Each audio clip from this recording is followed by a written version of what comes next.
আমরা প্রথমত বাংলাদেশের তিনবারের প্রধানমন্ত্রী আপসী নেত্রী বেগম খালেদা জিয়ার জন্য আল্লাহর কাছে দোয়া করছি।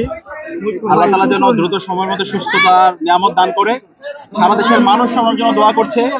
ফ্যাসিবাদ বিরোধী আন্দোলনে, আধিপত্যবাদের বিরুদ্ধে, আগ্রাসনের বিরুদ্ধে তিনি আজীবন কথা বলে গিয়েছেন। আজকে তিনি হাসপাতালে পেতে কাতরাচ্ছেন। আমরা দোয়া করছি আল্লাহ তাআলা যেন দ্রুত সুস্থতা নিয়ামত দান করে।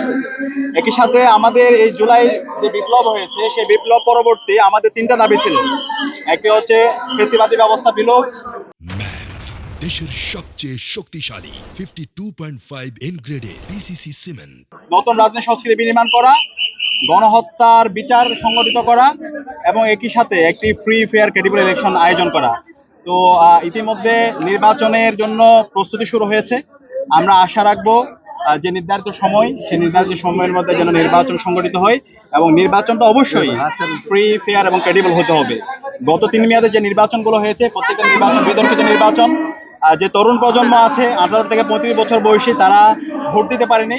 তা আমরা আশা রাখবো আসন্ন নির্বাচনে সকল মানুষরা তারা তাদের ভোটাধিকার প্রয়োগ করতে পারবে এবং তাদের পছন্দের প্রার্থীকে নির্বাচিত করার মাধ্যমে আগামীর যে বাংলাদেশ, একটি বৈষম্যহীন ইনসাফভিত্তিক বাংলাদেশ, সে বাংলাদেশ বিনির্মাণ হবে।